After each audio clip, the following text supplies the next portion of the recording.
Hello friends, आप सभी का फिर से एक बार बहुत-बहुत स्वागत है हमारे चैनल डिस्चार्ज ऑनलाइन गुरुकुल में। तो हम जो केवीएस पीआरटी के प्रीवियस ईयर क्वेश्चन सॉल्व कर रहे हैं 2018 के, ये उसका 6th पार्ट है। 5th पार्ट ऑलरेडी आ गए हैं, आपको फर्स्ट कमेंट में पिन भी कर दिए जाएँगे। तो ये हमारा है ईवीएस का पेपर है, जो पिछली बार आया था।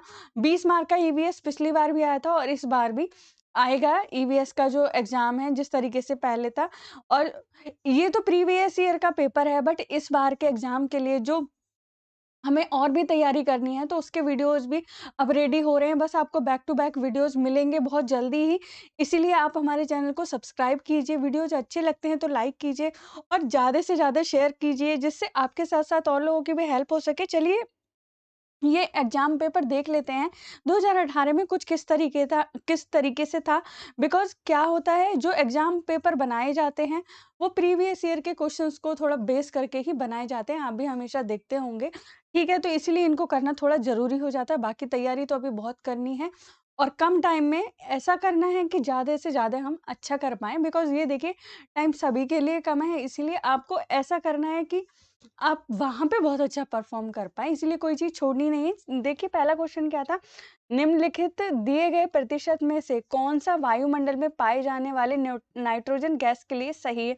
ये कितना ईज़ी क्वेश्चन है, आप सभी जानते हैं। वायुमंडल में सबसे ज़्यादा कौन-सी गैस पाई जाती है? नाइट्रोजन गैस पाई जाती है और इसका कितना है? कितनी मात्रा है? 78% है इसकी मात्रा, ठीक है?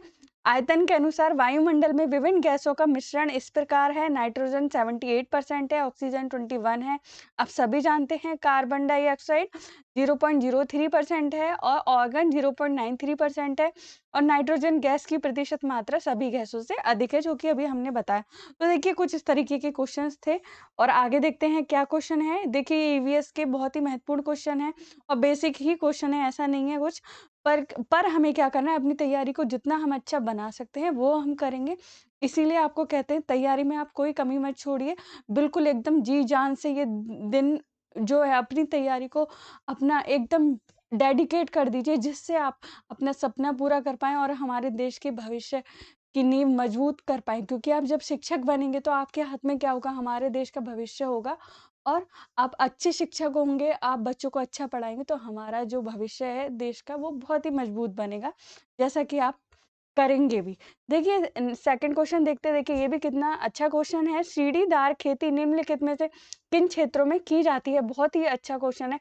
पहाड़ी ढलानों पर, समतल मैदानों पर, मैदानी भागों में, हिमनदीय पर्वत शिखर पर, तटवर्ती भूमि पर। तो बताइए, आप बहुत ही अच्छे तरीके से देख के बता सकते हैं कि सीढ़ीदार खेती जो है वो पहाड़ी ढलानों पर की जाती है। क्योंकि यहाँ पर खेती करने की जो ये परंपरा है पीढ़ियों से चली आ रही है, ये सामान्य विधि है वहाँ की।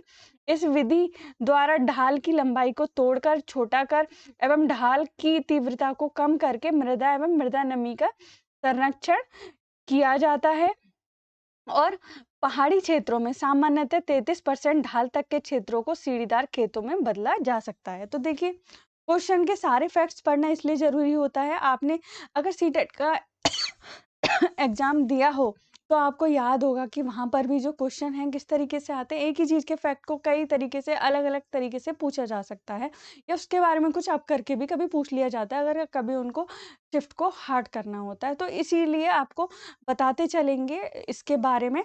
और ये जो है हमारा क्या है, केवीएस सफलता बैच है, जिसका एम है अब की बार केवीएस पार, और आप करके भी आएँगे। इसीलिए आपको कहते हैं, आप ज़्यादा से ज़्यादा पढ़िए और इस बार ही केवीएस पार करके आइए, ठीक है? भारत की जनगणना के अनुसार 2001-2011 के बीच निम्नलिखित प्रतिशत में से कौन दशकीय जनसंख्या वृद्धि दर दर्शाती है?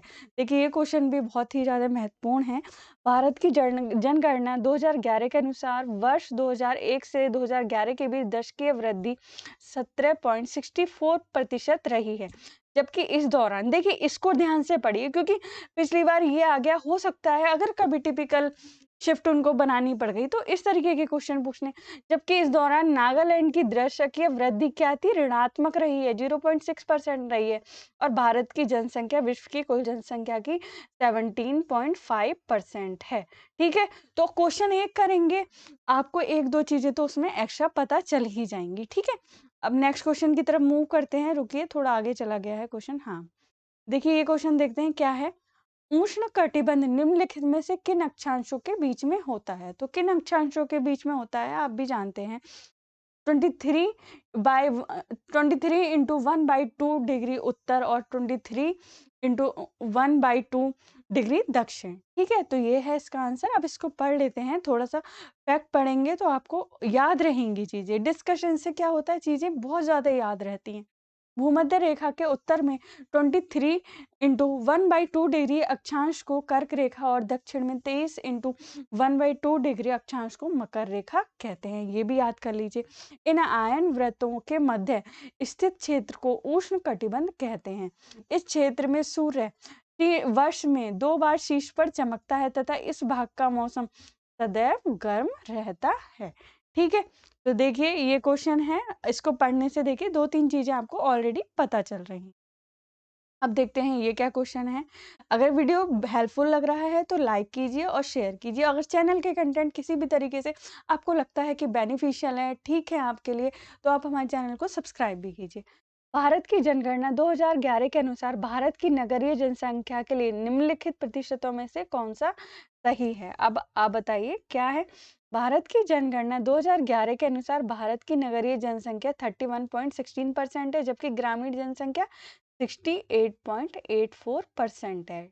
ठीक है, याद कर लीजिए ये चीज।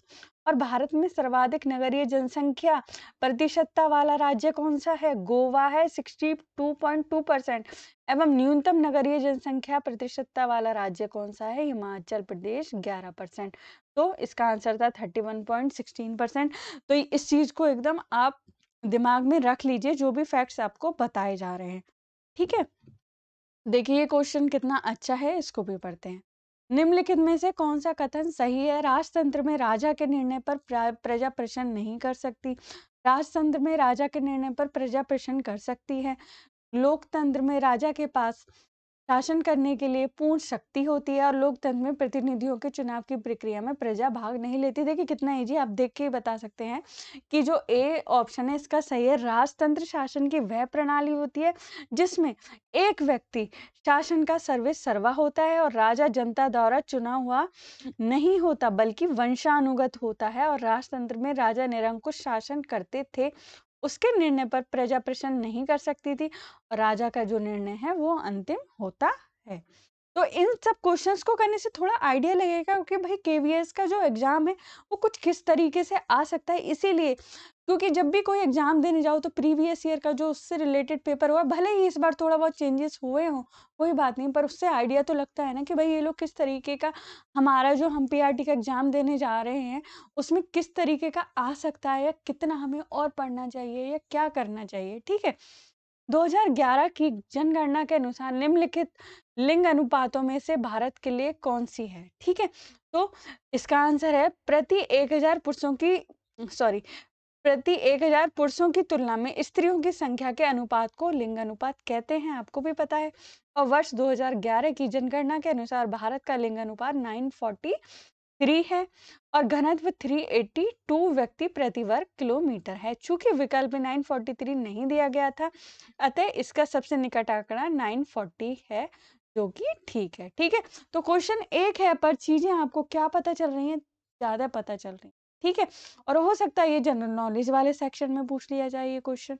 ठीक, तो उसी हिसाब से तैयारी कीजिए कि भाई हमें इतना कुछ करके जाना है कि वहां पे हम 99% चीज़ों को अच्छे से करें, और कुछ बाई चांस नहीं भी आ रहा है तो उसमें हम ऐसा करने की कोशिश करें कि हमारा लॉजिकली करके कुछ ठीक बैठ जाए। बल्कि इस एग्जाम में नेगेटिव मार्किंग तो है नहीं, तो अगर कुछ नहीं आता तो उसको थोड़ा लॉजिकली अगर हम सोच के करेंगे तो हो सकता है कि हमारा ठीक हो जाए और हमारे चांसेस और ज़्यादा बढ़ जाएं, क्योंकि अब की बार केवीएस पार करके ही आपको आना। ग्राम सभा के सचिव का चुनाव नियुक्ति किसके द्वारा की जाती है? ग्राम सभा के सदस्यों के द्वारा, ग्राम वार्ड के सदस्यों के द्वारा, ग्राम पंचायत के सदस्यों के द्वारा, या सरकार द्वारा नियुक्ति? बताइए, आपको पता है सरकार द्वारा नियुक्ति की जाती है। प्रत्येक ग्राम पंचायत का एक सचिव होता है जो ग्राम सभा का भी सचिव होता है, और सचिव का चुनाव नहीं होता, उसकी सरकार द्वारा नियुक्ति की जाती है। सचिव का काम है ग्राम सभा एवं ग्राम पंचायत की बैठक को बुलाना और जो भी चर्चा एवं निर्णय हुए हैं उनका रिकॉर्ड रखना। ही आपने 6 या 7th क्लास में भी ये चीज पढ़ी होगी। अब देखते हैं, छोटे भूखंडों पर साधारण उपकरणों द्वारा अधिक श्रम के साथ किसानों को निम्नलिखित कृषि के प्रकारों में से किस में वर्गीकृत किया जाता है? तो अब देखिए, ये देखिए इसके ऑप्शन, आदिम जीविका कृषि, गहन जीविका कृषि, वाणिज्यिक जीविका कृषि या स्थानांतरित कृषि। पूछा गया कि छोटे भूखंडों पर साधारण उपकरणों द्वारा अधिक श्रम के साथ, तो क्या है देखिए, आदिम जीविका कृषि है इसका आंसर। देखिए वो कैसे है, आदिम जीविका कृषि क्या होती है, भूमि के छोटे टुकड़ों पर आदिम कृषि औजारों जैसे लकड़ी के हल, डाव और खुदाई करने वाली छड़ी तथा परिवार अथवा समुदाय श्रम की मदद से की जाती है। इस प्रकार की कृषि प्राय मानसून मृदा की प्राकृतिक उर्वरता और फसल उगाने के लिए अन्य पर्यावरणीय परिस्थितियों की उपयुक्तता पर निर्भर करती है। तो ये आदिम कृषि के बारे में आपके लिए काफी महत्वपूर्ण रहेगा, ये जो फैक्ट है जानना। कुछ भी आए तो बस आप करके आ जाएंगे आराम से। ठीक है, नेक्स्ट क्वेश्चन की तरफ मूव करते हैं। दोस्तों आपसे कहना चाहेंगे कि आप अपनी तैयारी में बिल्कुल कमी मत छोड़िए, बहुत अच्छे से कीजिए। 2011 जनगणना के अनुसार, देखिए 2011 जनगणना का बार बार क्वेश्चन आ रहा है, ये देखिए आप, निम्नलिखित में अंकों में से भारत की जनसंख्या घनत्व को कौन सा दर्शाता है? ठीक है, कौन सा अंक दर्शाता है? तो देख लीजिए, अभी ऊपर भी बढ़ा था अभी हमने ये, तो इसका आंसर है 382 व्यक्ति प्रति वर्ग किलोमीटर। देखिए जनसंख्या घनत्व का तात्पर्य है प्रति वर्ग किलोमीटर में निवासित औसत जनसंख्या से है, और वर्ष 2011 की जनगणना के अनुसार भारत का जनसंख्या घनत्व 382 व्यक्ति प्रति वर्ग किलोमीटर है। भारत की साक्षरता दर कितनी है? 73% है, जिसमें पुरुष साक्षरता 80.9% है एवं महिला की साक्षरता दर 64.6% है। ठीक है, समझ गए आप। अब नेक्स्ट क्वेश्चन की तरफ मूव करते हैं। क्या है नेक्स्ट क्वेश्चन? सार्वजनिक स्वास्थ्य सेवा तंत्र निम्नलिखित में से कौन सी एजेंसी चलाती है? बहुत इजी क्वेश्चन है। निजी से चिकित्सा संस्थान, सार्वजनिक एजेंसी, गैर सरकारी संगठन या व्यावसायिक चिकित्सक। तो ये तो बहुत इजी है, सार्वजनिक एजेंसी ही चलाएंगी ना भाई सार्वजनिक स्वास्थ्य सेवा तंत्र को। देखिए पढ़ लेते हैं, सार्वजनिक स्वास्थ्य सेवा तंत्र सार्वजनिक एजेंसियों द्वारा चलाए जाते हैं। सार्वजनिक स्वास्थ्य सेवा स्वास्थ्य केंद्रों, अस्पतालों, पारंपरिक उपचारों व व्यवस्थित स्वास्थ्य कर्मचारियों की एक श्रृंखला है जो सरकार द्वारा चलाई जाती है। इस शहरी व ग्रामीण दोनों क्षेत्रों को सुविधाएं प्रदान करते हैं। ठीक है, आगे देखते हैं। देश में 9वीं पंचवर्षीय योजना निम्नलिखित में से किस वर्ष में आरंभ की गई? तो ये सारे क्वेश्चन आपके जनरल नॉलेज वाले पार्ट में भी कवर हो सकते हैं या इसमें भी हो सकते हैं, क्योंकि ये लोग ऐसा करते भी हैं। देखते हैं, 9वीं पंचवर्षीय योजना वर्ष 1997 में आरंभ की गई। इस योजना में सर्वोच्च प्राथमिक न्यायपूर्ण वितरण एवं समानता के साथ विकास को दी गई, और इस योजना में सकल घरेलू उत्पाद को वार्षिक वृद्धि दर का लक्ष्य कितना रखा गया है? 6.5% रखा गया था, जबकि उपलब्धि मात्र 5.4% वार्षिक वृद्धि की रही। ठीक है, तो जो जितना लक्ष्य था उससे थोड़ी कम रही है। क्षेत्रीय संतुलन जैसे मुद्दे को भी इस योजना में विशेष स्थान दिया गया। ठीक है, नेक्स्ट नंबर, निम्नलिखित प्रक्रमों में से हॉस्ट और ग्रेबेन किसके द्वारा बनाए जाते हैं? तो इसका आंसर है क्या है? वलन और भ्रंशन, ज्वालामुखी क्रिया या हिमानीकरण। तो इसका आंसर है भ्रंशन। तो देखिए भूपटल की भौगोलिक प्लेटों पर अधिक दबाव पड़ने से वे अपने स्थान से विस्थापित हो जाती हैं और एक ओर की शिलाएं दूसरी ओर की शिलाओं की अपेक्षा नीचे या ऊपर चली जाती हैं। इसे ही क्या कहते हैं? भ्रंशन कहते हैं। विस्थापित होने से ऊपर उठे खंड को हाश तथा नीचे धंसे खंड को ग्रेबेन कहा जाता है। तो ये भी याद कर लीजिए भाई, हर्ष और ग्रेबेन क्या होता है। ठीक है, आगे नेक्स्ट क्वेश्चन की तरफ मूव कर रहे हैं। निम्नलिखित में से किसे भारत के मानक देशांतर के रूप में जाना जाता है? ये तो बहुत इजी क्वेश्चन है। 82.1.2 डिग्री पूर्वी देशांतर रेखा को माना गया है, और ये भारत का मानक समय इलाहाबाद के नैनी से गुजरने वाली 82.1.2 डिग्री पूर्वी देशांतर रेखा को माना गया है, जो ग्रीनविच समय से 5.5 घंटा आगे है, और 82 × 1/2 डिग्री पूर्वी देशांतर 5 राज्यों से होकर गुजरती है। उत्तर प्रदेश, मध्य प्रदेश, छत्तीसगढ़, उड़ीसा, आंध्र प्रदेश से होकर गुजरती है। एकदम बहुत मतलब क्वेश्चन एक है, बस उसमें मिनिमम एक चीज़ या 2-3 चीज़ें सीखने के लिए मिल रही हैं। इसीलिए आपको कराना चाह रहे थे कि आपको सीरीज़ स्टार्ट करने से पहले आइडिया तो हो आपके मन में कि भई हाँ, कैसा क्वेश्चन ये दे सकते हैं ये लोग। अगर एक डिग्री के अंतराल पर अक्षांश रेखाओं को खींचा या चिह्नित किया जाए तो उत्तरी गोलार्ध में उनकी कुल कितनी संख्या होगी? देखिए कितनी होगी? 89 होगी। देख लेते हैं कैसे। भूपृष्ठ पर किसी स्थान का अक्षांश उस स्थान की वह कोणीय दूरी है जो विषुवत वृत्त के उत्तर या दक्षिण यामुत्तर पर पृथ्वी के केंद्र से मापी जाती है। एक ही अक्षांश पर स्थित स्थानों को मिलाने वाली रेखा समांतर अक्षांश रेखा कहलाती है। यदि अक्षांश समांतरों को 1% के अंतराल पर खींचते हैं तो उत्तरी एवं दक्षिणी दोनों गोलार्धों में 89 अक्षांश समांतर होंगे। इस प्रकार विषुवत वृत्त को लेकर अक्षांश समांतरों की कुल संख्या कितनी होगी? 179 होगी। इसीलिए आपको कहते हैं कि आपको क्या करना है, प्रीवियस ईयर के क्वेश्चंस को जरूर देख लेना है, जिससे पता चलता है कि भाई लेवल क्या रहता है क्वेश्चंस का। मेन मोटिव यही होता है। समुदाय की भूमि को क्या कहते हैं? सार्वजनिक संपत्ति संसाधन, निजी संपत्ति संसाधन, सरकारी संपत्ति संसाधन या गैर सरकारी संस्थान संसाधन। क्या कहते हैं? समुदाय की भूमि को सार्वजनिक संपत्ति संसाधन कहते हैं। ये संसाधन समुदाय के सभी सदस्यों को उपलब्ध होते हैं और गांव की चारण भूमि, शमशान भूमि, तालाब इत्यादि और नगरीय क्षेत्रों के सार्वजनिक पार्क, पिकनिक स्थल और खेल के मैदान वहां रहने वाले सभी लोगों के लिए उपलब्ध हैं। तो वो क्या होती है? समुदाय की भूमि की बात करी जा रही है। भारतीय संविधान के पिता के रूप में निम्नलिखित में से किसे जाना जाता है? आपको भी पता है, डॉक्टर भीमराव अंबेडकर जी को माना जाता है। भारतीय संविधान के पिता के रूप में डॉक्टर भीमराव अंबेडकर जी को जाना जाता है। वीएन राव द्वारा तैयार किए गए संविधान के प्रारूप पर विचार विमर्श करने के लिए संविधान सभा द्वारा 29 अगस्त 1947 ईस्वी को संकल्प पारित करके प्रारूप समिति का गठन गठन किया गया था तथा इसके अध्यक्ष के रूप में डॉक्टर भीमराव अंबेडकर जी को चुना गया और प्रारूप समिति के सदस्यों की संख्या 7 थी। तो संविधान से रिलेटेड क्वेश्चन आ सकता है, तो ये चीजें इसकी मेन है जो मोस्टली पेपर में पूछी जाती हैं।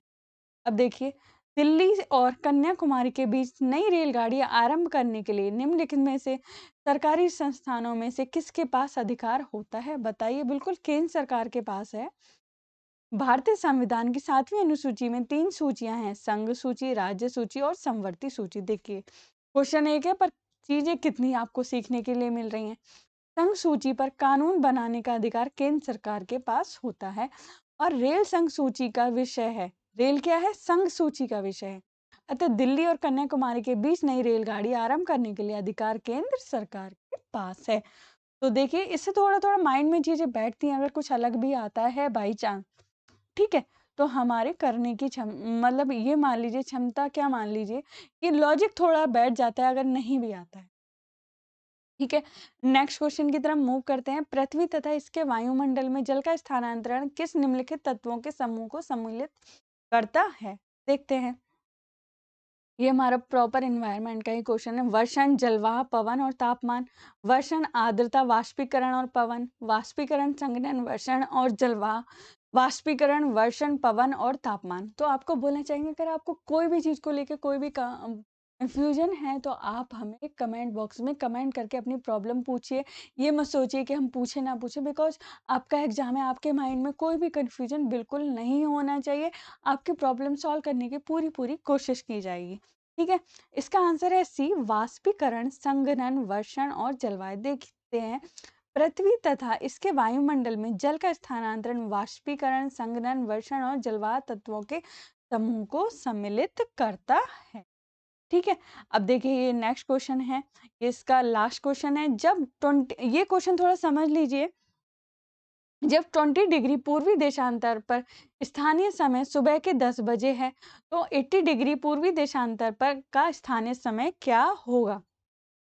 देखिए क्या होगा, 11:30 AM, 1:30 PM, 2 PM, 2:30 PM। तो देखते हैं प्रत्येक देशांतर पर 1 मिनट ऊपर कर लेते हैं इसको थोड़ा सही से देख। प्रत्येक देशांतर पर 4 मिनट का अंतर पाया जाता है। 20 डिग्री पूर्वी देशांतर और 80 डिग्री के मध्य अंतर कितना है? 60 डिग्री, 80 में से 20 गए तो 60 डिग्री बचा। अतः 60 इंटू 4 कितना होगा? 240 मिनट होगा, जो 4 घंटों के बराबर है। सॉरी, 4 घंटे के बराबर है जो इसमें लिखा है। अतः 80 डिग्री पूर्वी देशांतर का स्थानीय समय 4 घंटे आगे अर्थात 2 पीएम होगा। तो इस तरीके का कोई क्वेश्चन आ गया तो बस इसमें जो अंतर है उसमें क्या करना है, 4 का मल्टीप्लिकेशन करना है, और फिर वो अगर घंटे में दिया हुआ है और टाइम दिया हो तो उसको आप कन्वर्ट कर लीजिएगा, ठीक है। तो ये था हमारा लास्ट ईयर, जब मतलब लास्ट टाइम 2018 में जो हमारा पेपर हुआ था, उसमें ईवीएस का कुछ इस तरीके से पेपर आया था, ठीक है। तो ये क्वेश्चन देखने क्यों ज़रूरी थे? इस चीज़ के लिए देखने ज़रूरी थे कि भई जो इस बार 20 मार्क का ईवीएस का पेपर आ रहा है, तो हम किस तरीके से तैयार करें अपने आप को उस एग्ज़ाम के लिए। देखिए, एग्ज़ाम है तो एग्ज़ाम पेपर की तरह ही होगा, इसीलिए आपको कहते हैं जितना हो सकता है चीज़ें उससे जो भी रिलेट कर रही हो ज़रा भी आप कर लीजिए, क्योंकि फिर आएगा क्वेश्चन एग्ज़ाम में, फिर हम कहेंगे हाँ यार, ये तो उससे रिलेट तो करता है अगर आया है। ऐसा नहीं होना चाहिए, ऐसा होना चाहिए कि हाँ, हमने किया था और हमें देखिए आ गया, ठीक है? तो ये चीज़ आप समझ पा रहे होंगे हम आपको क्या समझा रहे हैं। बस ये समझाना चाह रहे हैं कि आपकी तैयारी में कोई कमी ना रहे और इस बार ही आप केवीएस पार करके आओ। जैसा कि पता है कि टाइम कम है, उस हिसाब में आप मिनिमम टाइम में बहुत अच्छे से तैयारी कर पाओ, यही हमारा उद्देश्य रहेगा। तो ये आपको पता चला होगा कि किस तरीके से कुछ क्वेश्चन आए थे लास्ट टाइम। अगर पैटर्न में कोई भी कन्फ्यूजन है तो हमने उसका वीडियो बना के पोस्ट कर रखा है, आपको फर्स्ट कमेंट में पिन कर दिया जाएगा, और इसके जितने भी पार्ट हैं वो भी आपको फर्स्ट कमेंट में मिल जाएंगे। तो अगर आपको लगे तो आप देख लीजिएगा, थोड़ा सा आपको आइडिया लग जाएगा, और बहुत सारी चीज़ उसमें भी बताई हैं हमने, ठीक है। तो अब आपको बैक टू बैक सीरीज मिलने वाली है, बस आप हमारे साथ बने रहिए। हमारे चैनल को सब्सक्राइब कीजिए, वीडियोज़ को लाइक कीजिए, शेयर कीजिए अगर आपको लगता है कि हमारे कंटेंट आपके लिए बेनिफिशियल हैं तो। ठीक है दोस्तों, इस वीडियो को यहीं एंड करने जा रहे हैं, तो इस बार केवीएस पार करके आना। तब तक के लिए आप अपनी पढ़ाई जारी रखिए, जब तक हम आपसे दूसरे वीडियो में मिलते हैं, और अपना ध्यान रखिए। जय हिंद, जय भारत।